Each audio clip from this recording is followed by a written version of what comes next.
Everyone focuses on the trauma and the pain of tearing an ACL and the surgery that follows. Almost nobody talks about the little steps in the recovery process that make the process more bearable, or what needs to happen so you don't tear your ACL again. By the end of this video, you'll see that there is light at the end of the tunnel, and that someone who once tore his ACL and meniscus now plays high-intensity jumping sports like volleyball and lives a very active lifestyle even in his 30s.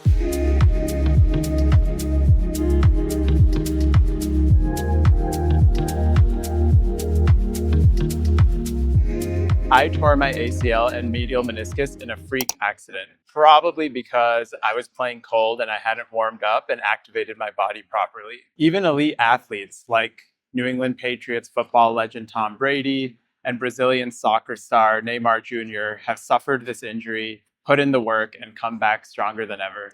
In this video, I'm going to outline what to expect if you've torn your ACL from a patient's perspective. I want to make it clear that this video is not meant to be medical advice. Everyone's recovery journey will be different. This is just my perspective so that you can get an idea of what to expect from the patient perspective. But the most important thing I'll say is if you think you've torn your ACL, go see a doctor, get it taken care of properly. This video focuses on the journey. Things like how to use the bathroom or how to navigate up and down the stairs on crutches. Things you don't really learn from the medical perspective. I know I wish I had something like this when I was going through my ACL recovery journey. So if this resonates with you, if it helps you at all, please post a comment. I'd love to read them. So what are the 7 parts of the journey that we'll cover in this video today? In part 1, we'll talk about the actual injury and the post-injury aftermath. In part 2, we'll talk about the recovery process as you prepare for surgery. In part 3, we'll talk about the day of, the actual surgery day. And then in part 4, we'll talk about the most mentally challenging part of this journey, which is the first 2 weeks after surgery. And then in part 5, we'll move on to weeks 2 to 8, which focus more on your recovery back to walking and mobility. And in part 6, we'll talk about the long-term outlook after surgery and when you can expect to return to your old normal self. And then in part 7, I'll talk about some of my key lessons learned and takeaways from this whole journey. So ready? Let's get into it. You've probably seen videos of your favorite athlete dropping to the ground, writhing in pain after an ACL injury. Or maybe you've seen it happen to a friend or a teammate. The truth is, everyone reacts a little differently to an ACL injury. For example, when I tore my ACL, I was running full sprint and I jumped and landed awkwardly on my left foot. And I heard and felt a pop, but I kept playing through it. The adrenaline kept me going somehow. It was only when I was playing in the infield and I went to go field a ground ball and I literally felt my knee move from side to side that I knew something was wrong. And then, of course, after the game ended, my knee ballooned in size and my friends had to help me hobble back to my dorm room. Not fun. So once you've torn your ACL, you'll definitely want to see a doctor because everyone's situation will be different. When you do go to the doctor, the first thing you can expect them to do is do the famous Lockman test to see if you've torn your ACL. In the immediate days after the injury, you'll probably have a lot of pain and swelling. So the first thing your doctor will probably do is give you a supportive knee brace to help you with walking and to get some of the swelling down. They might also give you over-the-counter painkillers and things like that, maybe some ice to help get the pain and the swelling under control. But again, every situation is different, so consult your doctor. Knowing this, let's talk about how to prepare for surgery. The next priority will be to get your knee ready for surgery. Depending on your age, your unique lifestyle, and your medical history, your doctor might tell you that you don't even need surgery at all. But for most younger people who want to return to sports or athletic activity, surgery will probably be recommended. To get ready for surgery, your doctor will probably recommend that you do physical therapy or PT sessions to get your knee swelling down. The initial PT sessions will help you get to some level of normalcy, like at least be able to walk around and live your day-to-day life, even if you can't immediately return to sports or do any intense movements. In my case, I tore my ACL in the middle of spring semester while I was in college, which was around March. So I had to wait until the summer to do the surgery. So in between March and June, I did PT sessions and I was able to walk around 80 to 85% of my normal pace, with a little bit of a limp while wearing a knee sleeve for support. And somehow I still finished off my classes and exams. Next, your doctor might suggest that you get an MRI. This is so they can get some images of what ligaments or tissues might have been damaged. Holy moly, MRIs are crazy. If you've never done one before, be mentally prepared for the fact that you might have to be sitting inside this giant contraption. I remember there was one period where I had to lay in there, I think for 40 minutes without moving. So just be warned, this could be happening if you have to get an MRI of your knee. Build up that mental resilience. For me, the whole ordeal took like an hour and a half, but it'll be worth it because then you'll know what's going on exactly in your knee. The MRI is actually what told me that in addition to my ACL, I had also torn my meniscus. So there's definitely value in it. All right, so you've done all this prep. Now it's time for the big day, surgery. For surgery, there are several kinds of ACL reconstruction options. The first one is using a cadaver, which is basically using a deceased person's ACL to construct a new ACL. The second one is using your hamstring to build a new ACL. Third is quadriceps tendon, and fourth is patellar tendon. Your doctor will determine which type is best for you based on your own unique needs and medical history, but that's kind of the different options that are out there. If you also have a meniscus repair involved in your surgery, there are a few different ways that could go. If your doctor thinks that they will be able to save your meniscus and repair it, then they'll just trim parts of it and stitch it back together, or they might just cut out a whole section of it completely. From what I understand, if you cut it out completely, your recovery process will be faster, but there's a risk you might have more pain or osteoarthritis down the line. If they are able to repair your meniscus, then your surgery is more delicate and it might take longer. Now, let's talk about the actual surgery day. I couldn't eat or drink anything for 12 hours before surgery. On the day of, I arrived at the surgery site, which was an outpatient clinic, not a hospital. I checked in, I got prepped by the anesthesiologist. They first started by injecting a nerve block into my thigh to dull all the pain. One thing I forgot to mention in the original take is that they actually shaved the area around my knee. So if you have a lot of hair around your knee, they are going to shave all that hair off so that they can access all the surgical incision sites. So just be aware of that. And they'll do this before you go into the operating room. And then they wheeled me over to the actual operating room where they administered the actual anesthesia. And all I remember is I counted backwards starting at 10 and I was passed out. And then the next thing I remember, I woke up with extreme tightness in my left hamstring because they had literally used my hamstring to create the new ACL. After I stabilized in the recovery room, I went home that same day. Now, what was really tough was getting in the car. Since I couldn't bend my knee and I was non-weight bearing on my operated leg, I had no choice but to sit sprawled across the back seat since I couldn't bend my knee. These are the types of things that they don't prepare you for. So just make sure you have a good plan of action after the surgery day to get home. So now that I've relived my past trauma, let's move on to the brighter, but still painful side of things. Man, this is all really good information. I wish I could easily access it casually without having to go back and watch this video though. Well, you're in luck. I just created a written version of this guide with all the key pointers that we went over in this video and with links to other useful guides and resources for information, encouragement, and even long-term training options once you're ready to get back to exercise and you're cleared to get back to exercise. Whoa, that's awesome. How can I get it?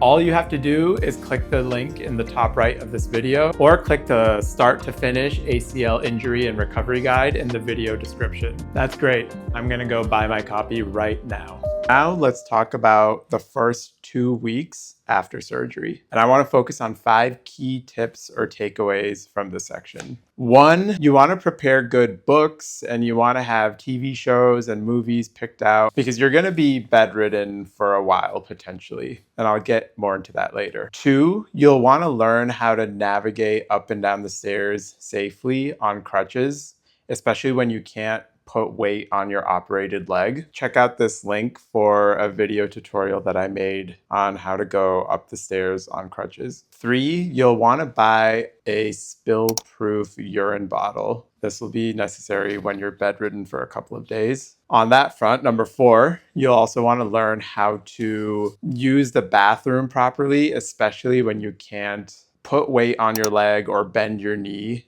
like I had to do. It's challenging, so stick around for that. And then 5, just be prepared for the fact that you might not be able to take a real shower for a week or longer as your surgical wounds heal. Your doctor will tell you when the right time is. Okay, now let's go into the details. One thing I have to mention about my recovery process is that since I tore my ACL and I tore my medial meniscus in an area that doesn't receive a lot of blood flow, my recovery process was really delicate and long. So I couldn't put any weight on my operated knee or bend it to more than 90 degrees for almost 4.5 weeks.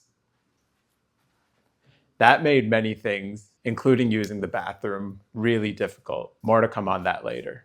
If you only tear your ACL, it's possible that your recovery might be a little shorter. You might be able to put weight on your leg or be able to bend it past 90 degrees a lot sooner. Again, your doctor will advise you of your particular situation, so just take my story as general guidance. The first part of this recovery journey, those first couple of weeks, is really long and mentally challenging. So make sure, like we talked about, prep with books, TV shows, movies, whatever you need to keep yourself occupied while you're in bed recovering from the surgery. If you don't have a TV in whatever room you're going to be recovering in, I would suggest getting a laptop or a tablet. And a laptop honestly might be difficult, so maybe get a tablet. All right, so we talked enough about the entertainment prep. Let's talk now about stairs. Once I got home from surgery, I had so much trouble making my way up to my bedroom on the stairs. When you're on crutches and you can't bear weight on your operated leg, going up the stairs is tricky. And they don't really teach this in the doctor's office ahead of time, or at least they didn't teach me. Basically, you have to sit down on the stairs and literally scoot your butt up to make your way up the stairs. And don't feel bad about this. Even superstar basketball players like Jason Tatum have had to do this when recovering from his different but still equally brutal Achilles injury and surgery. It's all a bit complicated, so check out this video I made on how to go up the stairs on crutches when you can't put weight on your operated leg. So before surgery, you might have had a nerve block to literally block the pain. Be aware that after 24 hours, that nerve block wears off and you're going to be really feeling the pain of that surgery afterwards, especially if strong painkillers don't suit you. I just remember writhing in pain and really feeling the fact that they had drilled into my knee. Post-surgery, your doctor might also send you home with this cool contraption that you put your operated knee on, and it basically mechanically moves your knee to keep the juices flowing and to kind of slow down the buildup of scar tissue. And finally, to wrap up this section, let's talk about a very unfun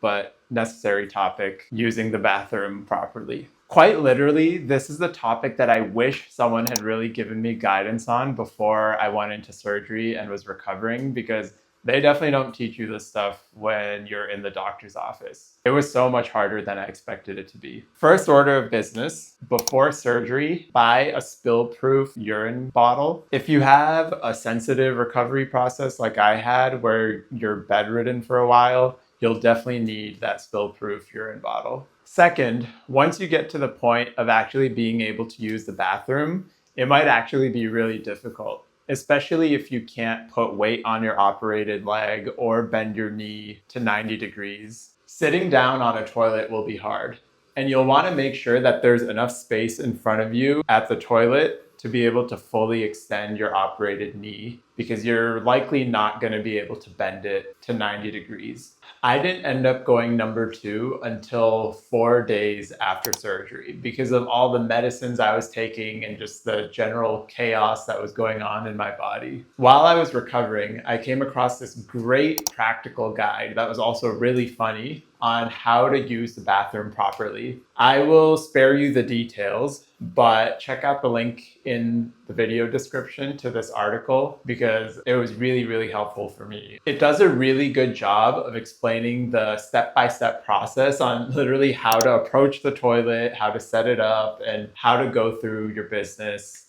especially when you can't bend your knee or put any weight on it. Another thing to note is that you might not be able to shower for almost a week after your surgery. This is because the surgical incision that you have will be very fresh and it'll need time to heal. So it's not the biggest deal, but just be mentally prepared that you might not be able to shower for a while and you might feel kind of icky and gross. Maybe just have some wet wipes on hand if you really feel icky. But then after a week, you should be able to shower. Just listen to what your doctor says and make sure you have someone to help you set up the shower and get in and out. All right, I'm going to end this section with some of my milestone stats during my first 2 weeks post-recovery. Again, your timeline might be a little bit different, so take your doctor's guidance. This is just my personal situation. Day 4, I had my first bowel movement. Day 6, I had my first seated shower. Day 8, I finally made it downstairs on crutches and I was able to eat dinner at the dining table, use the computer, and play video games on the couch. Day 14, this was my first post-surgery physical therapy session where I realized that my leg had atrophied so much. And basically atrophy just means my left leg, since it wasn't being used at all, was basically jello-like and had lost like 40 to 50% of the strength and size of my right leg. And it barely had any range of motion. And then by day 14, I was completely off painkillers and I didn't feel any major pain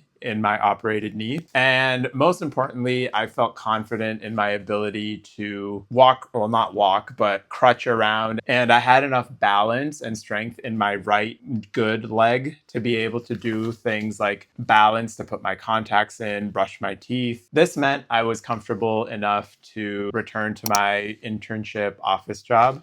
Even though I had to be driven there, I was able to at least go and get out of the house, which was really, really nice.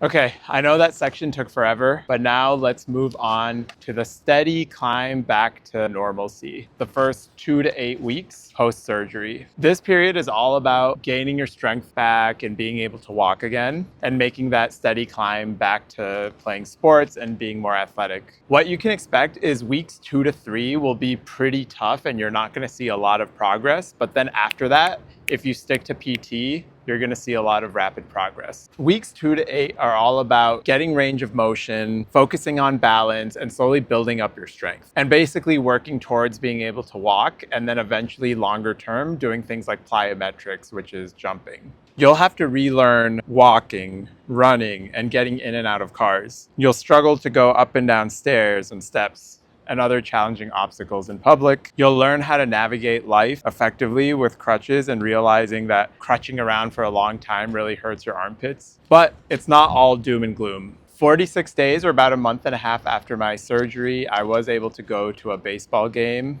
with one crutch. So it's not like you're gonna be limited forever. Again, every person's situation is different, but this is kind of how my journey went. This recovery process, especially in the first 2 weeks and weeks 2 through 8, are just as important as the surgery itself. Like, you really want to make sure you give yourself a solid foundation so that you can come back stronger than ever and avoid re-injuring your ACL. As I wrap up this section, I'm going to give you my summarized stats again in weeks 2 through 8. So weeks 2 through 4 were a lot of physical therapy and doing things like electrical stimulation therapy to kind of wake up the muscles around my knee. Then day 32, about 4.5 weeks after surgery, I was given the clearance to finally start putting weight on my operated leg. So picture that, it took me 4.5 weeks before I could actually put weight on my left foot again. Day 33, I began learning how to walk again in physical therapy. Day 35, I could go up and down stairs using my legs and one crutch rather than having to scoot up and down on my butt. Can you imagine? I was, for 4.5 weeks, going up and down the stairs, scooting on my butt.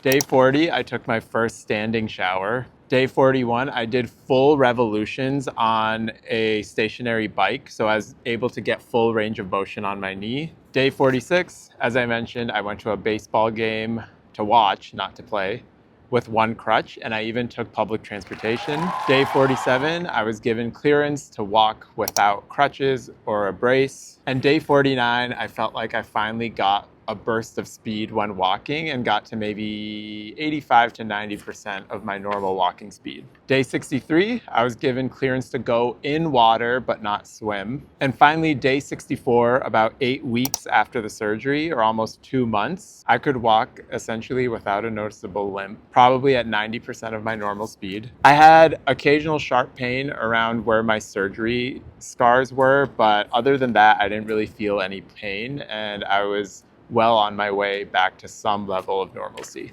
Realistically, it might take over a year to get to the point where you feel fully confident in your knee again. Usually, athletes get clearance to return to sports about 6 months after surgery, but that timeline will vary depending on your personal situation and your recovery. The most important thing is to not overfavor your good leg. As your operated knee recovers, your operated leg is going to be significantly weaker and smaller than the other leg. So your body will naturally want to use more of your good leg, and it might actually get injured because of overuse from that. So how do you get around that? Well, stick to the plan in physical therapy and give extra attention to your operated leg to make it as close to as equal as possible to your good leg. Now, what does life look like long-term post-surgery? How do I feel now, many years after surgery? I basically feel normal, and my left leg is just as strong as my right. The only really limitation I have is that I can't comfortably sit crisscross on the ground. Sudden cold weather can cause issues for your knee. That still happens to me sometimes, maybe because of the scar tissue. I'm not really sure, but that's really the only thing that causes issues for me. But functionally, my left leg is as strong as my right leg is. I can leg press pretty much the same amounts. And in fact, I actually have better balance on my left leg than I do my right, probably because of all the physical therapy. Today, I do plyometric training, which is jump training a lot without really any major issues, not a lot of pain. And I play high intensity jumping sports like volleyball, again, without a lot of pain. I just make sure to rest and recover properly so that I stay injury free. And thanks to some great recent physical therapy, I can now do 30-inch box jumps, which is about 2.5 feet, and I'm trying to get to 36 inches. Now, this isn't me trying to gloat about how high I can jump. It's more showing if you really put in the work after surgery and make sure your leg is strong and mobile, you can still be athletic and do what you want to do, play the sports you want to play, and live a healthy, active lifestyle, even into your 30s. It proves that it is possible to come back stronger. Like, I'm not a superstar athlete. I don't have access to an elite training staff, but I'm still able to be active and be a pretty good volleyball player, be explosive, and be able to jump high through my plyometric training. The only thing I'm really scared of now is skiing. Otherwise, I feel like any sport, volleyball, basketball, running, jumping, don't really bother me. So keep your spirits up and keep going. One thing I've learned in my experience the last many years after surgery, you have to keep walking, stretching, doing strength training, balance exercises, all those things to keep your knee mobile and strong. My personal anecdote here is there was about a 1.5-month period that I was really busy with my day job and I was just traveling a lot for work and personal reasons. So I really fell off my typical leg mobility and strengthening routines. And my knee just bothered me so much, like more than it ever had in recent memory. And I had terrible range of motion through my knee for that period of time. I was able to fix it again, luckily, with my stretching and mobility and strengthening routines. But it was really important for me to understand this, like how important it is to keep your knee moving. So I want you to understand what's in store for the future. This surgery will change your knee, but it doesn't mean it's going to hold you back.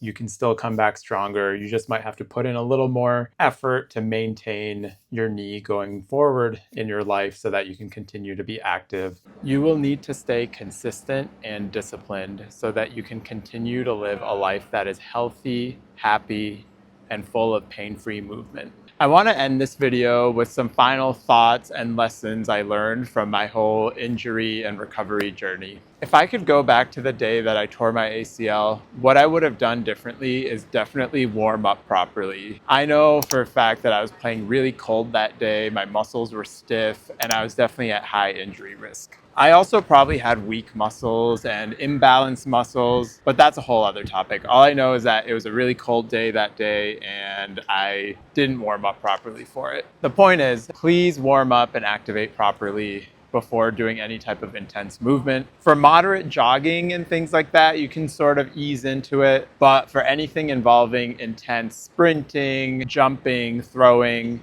you should really warm up and activate your muscles the right way to avoid really big injuries. If you have any thoughts on this topic or you want to share any parts of your journey with similar injuries, please post your comments down below. I'd love to hear them. I also want to build a community where people can share their recovery stories and experiences with other people. So if that interests you, post in the comments or send me an email at info@myankbfit.com. Going forward, I'll continue to keep posting videos on some of these topics that I've discussed today. Keep an eye out for those. I really hope this video was helpful and I hope you got something out of it. Until next time, be well, be fit.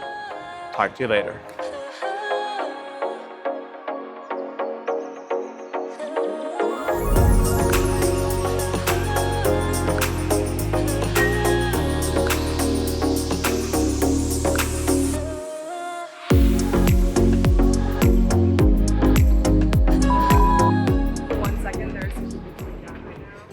Yeah, that's fine. Okay. Whenever you're ready. All right, I'm gonna start walking now. Okay. Scene 2.3, take 1, action. 2.2. Cut.